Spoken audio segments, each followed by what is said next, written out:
شیرو اللہ کے پاک اور بابرکت نام سے جو بڑا مہربان نہایت رحم کرنے والا ہے۔ کشمیری تمباکو کی خوشبو سونگھنے سے پیٹ کی گیس ختم ہو جاتی ہے۔ دودھ میں کشمش ڈال کر کھانے سے دل کو طاقت ملتی ہے۔ لوبیا کے دانے کھانے سے نظر تیز ہوتی ہے۔ تیز ٹھنڈا پانی پینے سے بال جھڑنا شروع ہو جاتے ہیں۔ کھانا وقت پر نہ کھانے سے رزق میں تنگی آتی ہے۔ انگور کے رس میں نمک ڈال کر کھانے سے پھیپھڑوں کے درد میں آرام ملتا ہے۔ رات کو منہ میں پھٹکڑی رکھ کر سونے سے برے خواب نہیں آتے۔ جو عورتیں زیادہ کام کرتی ہیں ان کی چھاتیاں بڑی ہوتی ہیں۔ الٹا سونے سے برے خیالات آتے ہیں۔ گرمیوں میں جوتے پہننے سے عمر کم ہوتی ہے۔ گردوں میں درد کا مسئلہ ہو تو نیم گرم پانی میں شہد ملا کر پیا کرو۔ ناشتہ وقت پر نہ کرنے سے بھولنے کی بیماری لگ جاتی ہے۔ کیلے کا جوس پینے سے ہڈیاں مضبوط ہوتی ہیں۔ کھانے کے بعد ایک کھیرا کھا لیا کرو، زندگی بھر جھریاں نہیں آئیں گی۔ کسوری میتھی کی چٹنی بنا کر کھانے سے چھاتیاں خوبصورت ہوتی ہیں۔ جو لڑکیاں زیادہ تر ہنستی رہتی ہیں ان میں بال جھڑنے کی بیماری نہیں ہوتی۔ بھنے ہوئے چنے اور شہد ملا کر کھانے سے دماغ تیز ہوتا ہے۔ چنبیلی کے تیل میں لیموں کا رس ملا کر چہرے کی مالش کرنے سے چہرے تر و تازہ اور سفید ہو جاتے ہیں۔ کھٹے ڈکار آتے ہوں تو پیاز کو کوٹ کر اس پر لیموں نچوڑ کر کھا لو۔ اگر کسی مریض کو بستر پر پڑے زخم ہو جائیں تو پھٹکڑی کو پیس کر انڈے کی سفیدی ملا کر زخم پر لگائیں، داغ نشان ختم ہو جائیں گے۔ اگر ہچکی نہ رک رہی ہو تو مسواک منہ میں رکھ لو، فوراً ہچکی رک جائے گی۔ جگر کی کمزوری کا مسئلہ ہو تو سونف پانی میں ڈال کر پی لیا کرو۔ لکوا کی بیماری ہو تو مولی کے بیج پیس کر ادرک میں ملا کر منہ پر لیپ کرنے سے لکوا ختم ہو جاتا ہے۔ گلاب کے پھولوں کی گلقند کھانے سے یرکان کی بیماری ختم ہو جاتی ہے۔ ہاتھوں اور پاؤں میں جلن کا مسئلہ ہو تو کھیرا کھائیں، آرام ملے گا۔ معدے میں تیزابیت کا مسئلہ ہو تو کھانے کے بعد اسب گول کی بھوسی دودھ میں ملا کر پی لیا کرو۔ کھانے کے بعد صرف 3 چمچ دہی کھا لیا کرو، کبھی بھی معدے میں بیماری کا مسئلہ نہیں ہوگا۔ شوگر کے مریض کو چاہیے کہ روزانہ پھول گوبھی کو کچا کھایا کریں۔ خون کی کمی کا مسئلہ ہو تو گرم دودھ میں شہد ملا کر پیا کرو۔ بڑی آنت کے کینسر کا مسئلہ ہو تو ہری پیاز کھایا کرو۔ کھانے میں ہری مرچ کی چٹنی استعمال کرنے سے کھانا جلدی ہضم ہوتا ہے۔ اٹم کی شاخ سے مسواک کرنے سے منہ کی بدبو ختم ہو جاتی ہے۔ جن کو جگر کی بیماری کا مسئلہ ہو انہیں غصہ زیادہ آتا ہے۔ جنہیں پھیپھڑوں کی بیماری کا مسئلہ ہو وہ غمگین رہتے ہیں۔ زیادہ پریشان رہنے سے معدہ کمزور ہو جاتا ہے۔ جنہیں اندھیرے میں خوف آتا ہو ان کے گردے کمزور ہوتے ہیں۔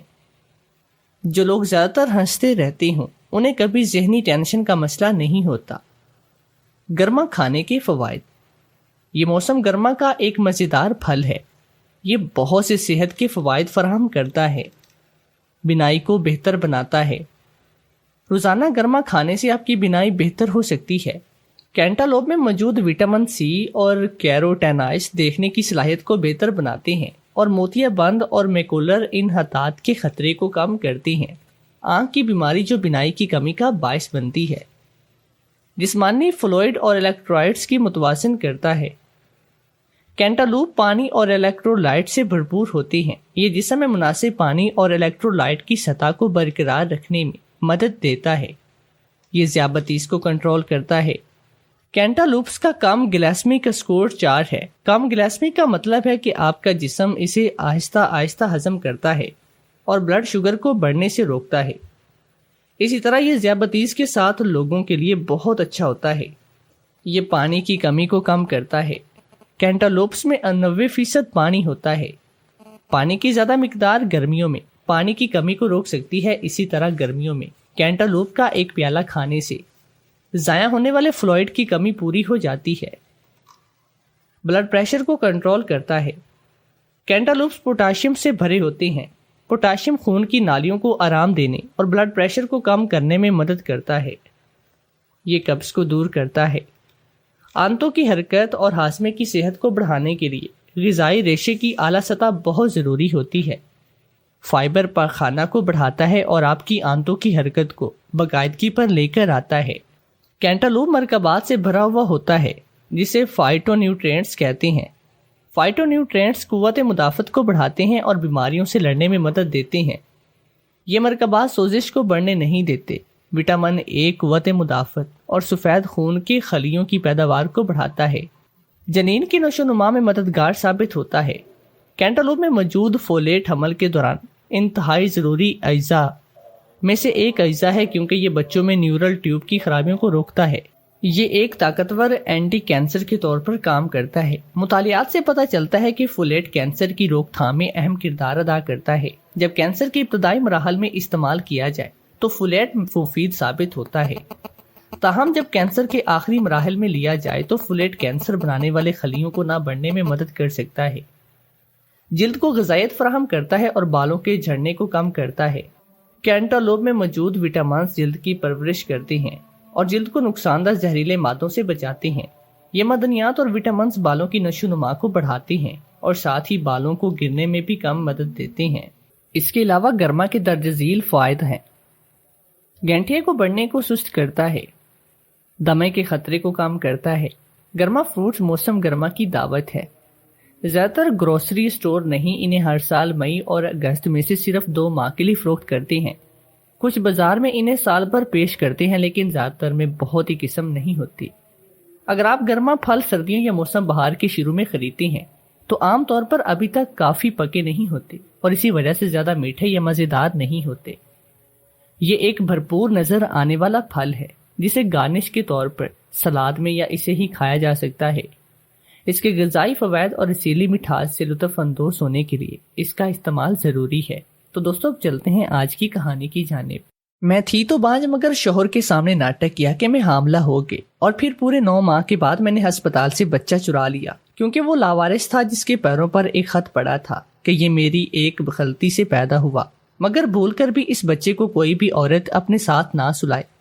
میں تو ویسے بھی نرس تھی، فوراً گود میں لے کر بچہ گھر آ گئی، پورے محلے میں مٹھائی بانٹی اور جو ہی اس بچے کو ساتھ لے کر سوئی تو میرے پاؤں تلے سے زمین نکل گئی۔ کیا کروں اور کیا نہ کروں، میں عجیب کشمکش میں تھی۔ مجھے اپنا گھر بچانا تھا لیکن کیسے، یہ مجھے خود بھی نہیں معلوم تھا۔ آخر یہ ایک ایسی بات تھی جو میرے اختیار سے باہر تھی۔ میرے کیا، یہ تو کسی بھی انسان کے اختیار میں نہ تھی کیونکہ زندگی دینے اور پیدا کرنے پر تو صرف اللہ کی ذات ہی قادر ہے۔ میری شادی کو 6 سال کا عرصہ گزر چکا تھا اور ان 6 سالوں کے عرصے میں میری گود ہری نہیں ہوئی، نہ ہی کبھی اس کی امید لگی۔ پہل آہستہ آہستہ اور اب بالکل واضح میرا شوہر اور میرے سسرال والے مجھے اس کمی کا احساس دلاتے تھے اور دبے دبے انداز میں تو کئی بار انہوں نے یہ بھی بتا دیا کہ اگر مزید 6 مہینے یا 1 سال تک میں نے ان کی نسل کو آگے نہیں بڑھایا تو میرے شوہر کی دوسری شادی کریں گے، اور یہ میرے لیے بہت بڑے خطرے کی بات تھی۔ اس سے پہلے کہ میرا گھر برباد ہوتا میرے سر پر سوکن بٹھا دی جاتی، مجھے کچھ کرنا تھا۔ میں سوچ میں پڑ گئی تھی۔ آخر بہت زیادہ سوچنے کے بعد میرے ذہن میں ایک ترکیب آئی۔ یہ ایک بہت ہی بڑا رسک تھا لیکن میرے سر پر سوکن کے آ جانے کا خطرہ بھی تو اتنا ہی بڑا تھا نا، اس لیے میں نے رسک لینے کا فیصلہ کر لیا۔ میں پیشے کے اعتبار سے ایک سرکاری ہسپتال میں نرس تھی۔ شادی کے 6 مہینے گزرنے کے بعد ہی میں اپنے ہی ہسپتال کی ایک اچھی گائنی ڈاکٹر سے اپنا تفصیلی چیک اپ کروایا اور مختلف ٹیسٹ کروانے کے 1 ہفتے بعد جب ان کی رپورٹس ملی تو مجھے تب معلوم ہوا کہ میں آدھی ادھوری عورت ہوں۔ میں بانجھ کبھی بھی ماں نہیں بن سکوں گی۔ میں نے یہ خبر اپنے سسرال اور اپنے شوہر سے چھپائی اور خاموشی سے زندگی گزار رہی تھی، لیکن اب شاید خاموش رہنا ممکن نہیں تھا۔ مجھے یا تو سب کو سچ بتانا تھا یا پھر اپنے لیے سوکن کو برداشت کرنا تھا، اور یہ بات تو بالکل واضح تھی۔ اگر میں سچ بتا دیتی تب تو میرے شوہر کی دوسری شادی 1 ہفتے کے اندر ہو جاتی، اور یہ بات میرے لیے بالکل بھی قابل برداشت نہ تھی۔ اس لیے میں نے 1 ہفتہ لگاتار دن رات سوچنے کے بعد ایک مضبوط پلان بنایا اور پھر اس پر عمل کر لیا۔ میں نے اسپتال سے اپنے لیے خود ہی ایک جیلی رپورٹ تیار کی، اسے لا کر اپنے شوہر اور اپنی ساس کو دکھایا۔ سب کے چہرے خوشی سے کھل گئے، یوں جیسے من کی مرادیں بر آئی ہوں، دعائیں قبول ہو گئی ہوں۔ میری ساس میرے صدقے واری جانے لگی اور شوہر بھی مجھ سے بہت ہی خوش ہوا تھا۔ میں نے جب یوں اپنی ساس اور اپنے شوہر کا رویہ، ان کی خوشی دیکھی تو مجھے اپنا فیصلہ بالکل درست معلوم ہوا، لیکن اس وقت مجھے یہ اندازہ نہیں تھا۔ یہ فیصلہ میرے لیے ایک بہت ہی بڑی آزمائش بننے والا ہے۔ میرا بہت زیادہ خیال رکھا جانے لگا تھا، سب خوش ہو گئے تھے اور میرے ذہن اور دل میں مستقبل کے اندیشے سر اٹھائے رہتے تھے۔ رسک تو میں نے لیا تھا، اب خدا ہی جانے کہ اس کا نتیجہ کیا نکلتا۔ میں نے اپنے شوہر اور اپنی ساس کو یہ بتا دیا کہ میں امید سے ہوں، مجھے حمل ٹھہر گیا ہے، میرے شوہر کی نسل آگے بڑھنے والی ہے۔ میں چونکہ نرس تھی، اس لیے مجھے معلوم تھا کہ حاملی عورتوں کے ساتھ کیا کیا مسائل ہوتے ہیں، اس لیے میں بھی حاملہ عورت ہونے کا ناٹک بہت اچھے سے کر رہی تھی، اور میری ساس کو بھی میرے اوپر کسی قسم کا کوئی شک نہیں تھا۔ دن پہ دن گزرتے جا رہے تھے اور وقت کے گزرنے کی رفتار تو ویسے بھی بہت تیز ہوتی ہے، معلوم ہی نہیں ہوتا، اور انسان ایک لمحے سے کیسے مہینوں اور سالوں کی گنتی مکمل کر لیتا ہے۔ مجھے اپنا حاملہ ہونے کی خبر، جھوٹی خبر پھیلائے ہوئے 7 مہینے گزر چکے تھے۔ اب تک میری ساس پہچان نہیں سکی تھی، اور اب میں نے ساس کے کان میں یہ بات بھی ڈال دی کہ میری ہیڈ ڈاکٹر کہہ رہی تھی کہ میرا کیس نارمل ہی ہوگا۔ دراصل 7واں مہینہ شروع ہوتے ہی میری ساس نے مجھ سے یہ کہنا شروع کر دیا کہ میں 3 مہینے کی چھٹی لے کر گھر بیٹھ جاؤں اور اپنا اور اپنے ہونے والے بچے کی صحت کا خیال کروں، جبکہ اصل حقیقت تو صرف مجھے ہی معلوم تھی۔ اس لیے میں نے اپنی ساس کو سب اوکے کی رپورٹس دی اور دکھائی بھی، ڈاکٹر کا لکھا ایک پرچہ بھی لے کر آئی تھی جس پر میرے لیے ہدایت خانے میں لکھا تھا کہ ایکٹیو رہو اور پھر چلتی پھرتی رہو، جسے دیکھ کر میری ساس مطمئن ہو گئی اور میں بھی بے فکر ہو کر پھر سے روزانہ ڈیوٹی پر جانے لگی۔ اب مجھے اور فکریں ستانے لگی تھی کہ جھوٹ بول کر 9 مہینے کے لیے تو میں اپنی ساس اور اپنے شوہر کو مطمئن کر لیا تھا، لیکن اب آگے کیا کروں گی، بچہ کدھر سے لاؤں گی؟ میرے دن رات اب یہی سوچتے ہوئے گزر رہے تھے اور میں بہت زیادہ پریشان رہنے لگی تھی، لیکن میری پوری کوشش ہوتی کہ میری پریشانی کی بھنک میرے شوہر اور میری ساس کو نہ پڑے، ورنہ وقت سے پہلے ہی میرا بھانڈا پھوٹ جاتا اور میں کہیں کی بھی نہ رہتی۔ میں نے سوچ لیا تھا کہ میں کسی دن طبیعت خرابی کا ناٹک کروں گی اور پھر میں کہہ دوں گی کہ بچہ مر گیا ہے، لیکن اس سے پہلے ہی اللہ نے میری لاج رکھ لی، میرے بے قرار دل کو قرار دے دی اور میری جھولی بھر دی۔ میرے حمل کے ناٹک کو 9واں مہینہ شروع ہوا تھا اور میں دن رات پریشانی کے عالم میں تھی کہ ایک روز مجھے غیب کی طرف سے مدد ملی۔ ہسپتال کی نرسری میں ایک بچہ پڑا تھا، بے یار و مددگار، لاوارث، اور وہ بہت رو رہا تھا۔ جب کافی دیر تک اس کے رونے کے باوجود بھی کوئی عورت اس کے قریب نہ گئی تو مجھے تفتیش ہوئی اور میں اس کے پاس چلی گئی۔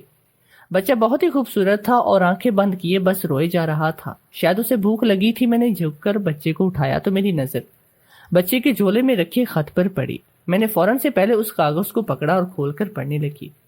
اسے پڑھتے ہی میں خوشی سے نہال ہو گئی، میری تو عید ہو گئی، اب مجھے کوئی پریشانی نہ تھی۔ میرے جھوٹ کی لاج بھی اللہ نے رکھی تھی اور مجھ بانج عورت کی گود میں اللہ کسی نہ کسی بہانے سے اولاد بھی دے رہا تھا۔ میرے تو جیسے سارے ہی مسئلے ایک چٹکی میں حل ہو گئے۔ میں نے بچے کو جھولے سے اٹھایا اور لے کر چل پڑی۔ خط کو میں نے پہلے ہی اپنے دوپٹے میں چھپا لیا تھا تاکہ کوئی دیکھ نہ سکے۔ پہلے میں نے سوچا کہ فوراً ہی بچے کو لے کر گھر چلی جاؤں گی، لیکن اس طرح شوہر کو شک ہو جاتا اور ہسپتال کی انتظامیہ مجھے پکڑ لیتی۔ میں نے ایک ترکیب سوچی، پہلے تو جا کر ہیڈ ڈاکٹر سے بات کی، اسے کہا کہ میں بچے کو ایدھی کے جھولے میں ڈال کر آتی ہوں، اور پھر اپنی ساس کو فون کر دیا کہ میری طبیعت خراب ہو گئی ہے اور مجھے ڈاکٹر آپریشن کے لیے لے جانے لگی ہیں۔ ایسا میں نے اس لیے کیا کیونکہ مجھے یقین تھا کہ میری ساس مجھے دیکھنے کے لیے اتنی جلدی ہسپتال نہیں پہنچ سکتی، کیونکہ وہ اپنی بہن سے ملنے دوسرے شہر گئی تھی۔ اس کو واپس پہنچتے پہنچتے کم سے کم 3 گھنٹے لگ جانے تھے، اور میرا شوہر ویسے بھی دفتر میں تھا اور دنیا چاہے ادھر کی ادھر ہو جاتی، وہ وقت سے پہلے کام چھوڑ کر کبھی نہیں اٹھتا تھا۔ اس لیے میں نے بے فکر ہو کر رسک لے لیا اور آخر 1.5 گھنٹے تک اپنی ایک ساتھی نرس سے فون پہ کروا دیا اور خیر خیریت رہی۔ آپریشن نہیں ہوا بلکہ ڈیلیوری نارمل ہوئی اور بیٹا پیدا ہوا ہے۔ 3 گھنٹے جیسے تیسے ہسپتال میں گزارنے کے بعد میری ساس بھی ہسپتال پہنچ گئی۔ وہ گھر جانے کی بجائے سیدھا ہسپتال آئی تھی اور پھر وہ مجھے اور بچے کو لے کر ہسپتال سے گھر واپس آ گئی۔ سب لوگ خوش تھے اور میرے اور اس بچے کو صدقے واری جا رہے تھے، لیکن مجھے نہ جانے کیا ہوا تھا کہ جب سے اس بچے کو گود میں اٹھایا تھا تب سے ہی طبیعت عجیب بوجھل محسوس ہو رہی تھی۔ مجھے یوں لگ رہا تھا جیسے کوئی بھاری سا وجود میرے کندھوں پر بیٹھا مجھے تھکن میں مبتلا کر رہا ہے۔ شاید کسی ڈر کے باعث ایسا ہوا تھا، لیکن سب ٹھیک تھا۔ میرا راز فاش نہیں ہوا تھا بلکہ میرا پردہ رکھنے اور میری اور میرے سسرال والوں کی اولاد کی خواہش پوری کرنے کے لیے اللہ نے بہترین انتظام فرمایا تھا۔ پھر میری ایسی حالت کیوں ہو رہی تھی؟ ناشکری عورت مت بنو، میں نے خود کو ڈپٹا، اپنے اعصاب کو پرسکون کرنے کی کوشش کی، اللہ کا نام کا ورد کرنے لگی، اس سے میرے اعصاب پرسکون ہو گئے۔ سب نے خوب جشن منایا تھا، محلے اور خاندان میں مٹھائیاں بانٹی، اور بچے کو دیکھ دیکھ کر سب اس کے قربان جاتے۔ رات ہوئی تو میری ساس نے سب کو میرے کمرے سے نکال دیا اور کہا بچے کو اور ماں کو آرام کی ضرورت ہے، اور چونکہ آج پیدائش کا پہلا دن ہے تو ماں اور بچے کو اکیلا نہیں چھوڑ سکتے، اس لیے میری ساس نے اپنا بستر بھی ہمارے کمرے میں لگایا۔ میں نے بچے کو اپنے پاس ہی لٹائے رکھا اور سب لائٹس بند کر کے سونے کے لیے میں لیٹ گیا۔ اچانک سے وہ سب ہوا جو میرے وہم و گمان میں بھی نہیں تھا۔ میرا خوف سے برا حال ہو گیا تھا، مجھے یوں لگ رہا تھا جیسے کہ پیروں تلے سے زمین نکل گئی ہو۔ میں وحشت کا شکار ہو کر چیخنے لگی تھی۔ میرے چیخنے سے میری ساس کی آنکھ کھل گئی اور اس نے گھبرا کر کمرے کی لائٹ جلائی۔ کمرے میں روشنی ہوتے ہی میرا خوف زائل ہو گیا تھا۔ میری ساس پریشانی سے چہرے سے میری طرف دیکھ رہی تھی۔ میں نے پھولے سانس کے ساتھ اپنی ساس کو بتایا کہ جو ابھی کچھ دیر پہلے میرے ساتھ ہوا تھا۔ وہ سب سن کر میری ساس کے چہرے کا رنگ اڑ گیا۔ وہ بلند آواز سے کچھ ورد کرنے لگی۔ اس کے بعد ساری رات مجھے خوف سے نیند نہیں آئی، اور میری آنکھوں کے سامنے وہ خط گردش کر رہا تھا جو میں نے بچے کے ساتھ دیکھا تھا۔ اسے پڑھا بھی تھا، لیکن جب میں وہ خط پڑھ رہی تھی تب سے میں اس بات سے سیریس نہیں لیا تھا، پر اب چند لمحے پہلے جو کچھ ہوا تو میں سوچنے پر مجبور ہو گئے۔ خط میں لکھا تھا کہ یہ بچہ میری ایک غلطی سے پیدا ہوا ہے، بھول کر بھی کوئی اسے عورت اپنے ساتھ نہ سلائے۔ خط لکھنے والی یقیناً بچے کی اصلی ماں تھی، اور اس نے بالکل سچ لکھا تھا، کیونکہ میں نے اس بچے کو اپنے ساتھ سلا کر اس کا نتیجہ بھگت لیا تھا، اور اب میں وہموں میں گھری بیٹھی تھی کہ جس کے لیے میں نے 9 مہینے تک جھوٹا ناٹک کیا، اتنا بڑا خطرہ مول لیا، میری وہ مرادیں میرے ہاتھ آنے کے بعد بھی مجھ سے چھین گئی۔ جو سفر میں نے کامیابی پر ختم کیا تھا، کیا وہ پھر سے صفر پر آ جائے گا؟ مجھے ناکامی سے شدید خوف آنے لگا تھا، لیکن ڈر کے باعث میں بچے کو اٹھا کر گود میں بھی نہیں لے پا رہی تھی۔ اگر پھر سے میری وہی کیفیت ہو جاتی جو پہلے ہو رہی تھی تو پھر میں کیا کرتی؟ میں سوچتے ہوئے بھی تھر تھر کانپنے لگی تھی۔ میری غیر ہوتی حالت دیکھ کر میری ساس نے ساری رات میرے ساتھ جا کر گزاری اور کمرے میں روشنی بھی جلتی رہنے دی، لیکن میری ساس نے مجھ سے کسی بھی قسم کا کوئی سوال نہیں کیا تھا، بس خاموشی سے کچھ ورد کرتی رہی۔ شاید اسی وجہ سے باقی کی رات آرام سے گزر گئی اور کوئی اور بات پیش نہیں آئی۔ اسی طرح نارمل وقت گزرنے سے میں بھی پرسکون ہو گئی، اور صبح فجر کی وقت میری آنکھ لگ گئی۔ میری ساس نے صبح اٹھتے ہی ایک عجیب کام کیا تھا۔ وہ کسی عجیب و غریب سے حلیے والی عورت کو گھر لے آئی تھی۔ اسے دیکھتے ہی میرے رونگٹے کھڑے ہو گئے، مجھے اس سے خوف محسوس ہوا۔ اس عورت کو دیکھ کر ایسا لگ رہا تھا جیسے وہ میرا راز فاش کرنے لگی ہو، ساری حقیقت سامنے کھول کر رکھنے والی ہو۔ میری ساس نے اس عورت کو اشارہ کرتے ہی بچے کو اٹھا کر اس کی گود میں دے دیا۔ میرا سر سوکھے پتے کی طرح لرز رہا تھا۔ عورت نے پہلے تو بچے کو بغور دیکھا اور پھر اپنی آنکھیں بند کر کے کچھ بڑبڑانے لگی۔ آہستہ آہستہ اس کی آواز اونچی ہونے لگی اور وہ پوری شدت سے اپنا سر بھی گھمانے لگی تھی۔ اسے دیکھ کر یوں لگ رہا تھا جیسے کوئی خطرناک سی بدروح غصے میں تڑپ رہی ہو۔ کچھ لمحے آنکھیں بند کیے وہ منہ میں کچھ بڑبڑاتی رہی، اور پھر ایک دم سے اس نے اپنی آنکھیں کھولی۔ اس کی آنکھیں لال انگارہ تھی اور میری آنکھوں میں دیکھنے لگی۔ میں اندر تک کانپ گئی۔ میں نے کوشش کی کہ اپنی آنکھیں بند کر لوں یا پھر اس عورت سے اپنی نظریں ہٹا لوں، لیکن میں ایسا کر بھی نہیں سکی تھی۔ اس عورت نے عجیب سحر کے میں مجھے باندھ دیا تھا۔ میں نہ چاہتے ہوئے بھی اس جگہ بے بسی سے بیٹھی تھی۔ چند لمحے میری آنکھوں میں ایسے دیکھنے کے باعث وہ عورت میری ساس کی طرف متوجہ ہوئی، اور چند لمحوں میں ہی میرے پسینے چھوٹ گئے۔ اس عورت نے میری ساس سے کچھ کہا جسے سن کر میری ساس نے اسبات میں سر ہلا دیا، پھر اپنا بستر میرے کمرے سے باہر نکال کر اس عورت کے لیے میرے کمرے میں بستر لگایا۔ میں خاموش تماشائی بنی سب دیکھ رہی تھی۔ شاید 9 مہینے تک جو جھوٹ میں نے بولا تھا مجھے اب اس کی سزا ملنے والی تھی۔ میں بہت خوف زدہ ہو گئی، لیکن میری ساس کے جاتے ہی جو کچھ اس عورت نے مجھ سے کہا، اس بات نے مجھے پرسکون کر دیا۔ میرا راز ابھی تک راز ہی تھا، لیکن جو دوسری بات اس نے مجھے بتائی تھی اسے سن کر میرے پیروں تلے سے زمین نکل گئی۔ دنیا میں یہ سب بھی ہوتا ہے، لوگ اتنے بے حس اور پتھر دل بھی ہوتے ہیں۔ کیا دنیا میں واقعی اس قدر نفرت ہے؟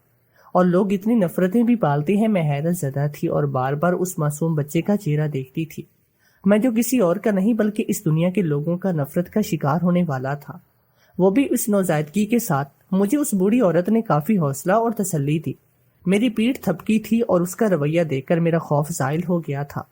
وہ مجھے اس طرح سے محسوس ہو رہا تھا اور میں خود کو کافی پرسکون اور مضبوط محسوس کر رہی تھی۔ پورے 40 دن تک وہ عورت میرے ساتھ ہی رہی، اور روزانہ رات کے وقت وہ ایک مخصوص عمل کرتی تھی۔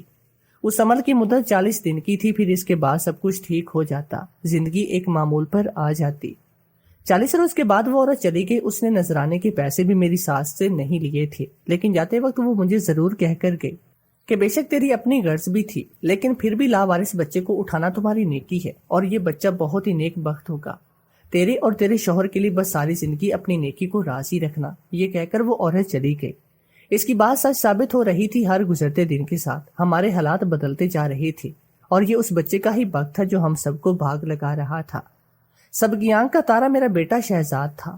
جس روز میں نے اسے جھولے سے اٹھا کر اپنی جھولی میں ڈالا، تب خود سے دل میں پکا عہد کیا کہ میں اسے اپنی سگی اولاد کی طرح رکھوں گی، کیونکہ یہ میری خالی جھولی بھی بھر رہا ہے اور میرا گھر ٹوٹنے سے بھی بچا رہا ہے. میں نے اسی وقت اس خط کو ذرا سی بھی اہمیت نہ دی، کیونکہ میرا خیال تھا کہ لوگ جب گناہ کر بیٹھتے ہیں تو پھر ایسا ویسا ہی فضول بکتے ہیں، تاکہ اپنے گناہ پر تو کسی صورت پردہ ڈال سکے یا اس گناہ کی نشانی سے جان چھڑوا سکے. لیکن ایسا نہیں تھا. وہ کسی دکھیاری نے ہی سچ لکھا تھا. اس رات جب بچے کو میں نے اپنے ساتھ سلایا، تب آدھی رات کے وقت ایک ہیولا کمرے میں دیوار کے راستے سے داخل ہوا تھا. اس نے میری گردن دبوچ لی تھی، جو دیکھنے میں تو سایہ نما تھی، لیکن اس کا وزن ناقابل برداشت تھا. شاید کمرے میں کیے گئے ذکر اللہ کا اثر تھا، یا خدا کی مدد کا سایہ رک نہ سکا اور پلک جھپکتے ہی غائب ہو گیا. میری چیخ سے میری ساس کی آنکھ کھل گئی، اور جب میں نے اسے ساری بات بتائی تو پریشان ہو گئی. مشہور بات ہے کہ 40ویں میں جب عورت ہوتی ہے تو جنات کا سایہ وغیرہ ہو جاتا ہے. میری ساس نے یہی سمجھا اور ایک عورت کو لے کر آئی جو اس طرح کے معاملات میں اپنے عمل سے عورتوں کا سایہ ٹھیک کر دیتی ہے. لیکن وہ عورت آئی اور اس نے اپنا عمل کیا تو اس کے عمل سے اس پر یہ بات کھل گئی کہ میں وہ عورت نہیں جس کے ہاں بچے کی پیدائش ہوئی، اور سایہ بھی مجھ پر نہیں بلکہ بچے پر ہے. اسی باعث جب اس عورت نے مجھ سے حقیقت پوچھی تو اپنا راز کھلنے کے ڈر سے میں خوف زدہ ہو گئی. لیکن اس عورت سے کچھ بھی چھپا ہوا نہیں تھا. اس کے عمل نے جو کچھ اسے بتایا تھا وہ سب اس نے مجھے بتا دیا، جسے سن کر میں حیرت زدہ تھی. یہ بچہ جسے میں نے گود لیا تھا، اپنے شوہر اور اپنی ساس سے کہا تھا کہ میرا بچہ ہے، وہ واقعی میں گناہ کی پیداوار تھا جسے ہمارا معاشرہ ناجائز اولاد کہتا ہے. لیکن یہ عشق اور محبت کی نہیں بلکہ دشمنی کی داستان تھی. 2 خاندانوں کی لڑائی کی کہانی تھی جو اس بچے کی حقیقی ماں تھی. وہ ایک خوبصورت لڑکی تھی، اس پر ایک لڑکا عاشق ہو گیا. لڑکی کے خاندان میں ذات سے باہر شادی کرنے کا رواج نہیں تھا، اس لیے جب لڑکے نے رشتہ بھیجا تو انکار ہو گیا. لڑکا اثر و سوخ والے خاندان سے تعلق رکھتا تھا، اچھا امیر خاندان تھا. اس نے انکار کو اپنی توہین جانا اور لڑکے نے لڑکی اور اس کے خاندان سے بدلہ لینے کا سوچا. لیکن وہ کھل کر کچھ نہیں کر سکتے تھے. میڈیا پر خبر بن جاتی اور ایک سکینڈل بن جاتا، اس لیے انہوں نے دوسرا راستہ اپنایا اور کالے علم کا سہارا لیا اور لڑکی پر جادو کروا دیا، جس کے زیر اثر لڑکی اس لڑکے کی محبت میں پاگل ہوئی اور ہر حد سے گزر گئی.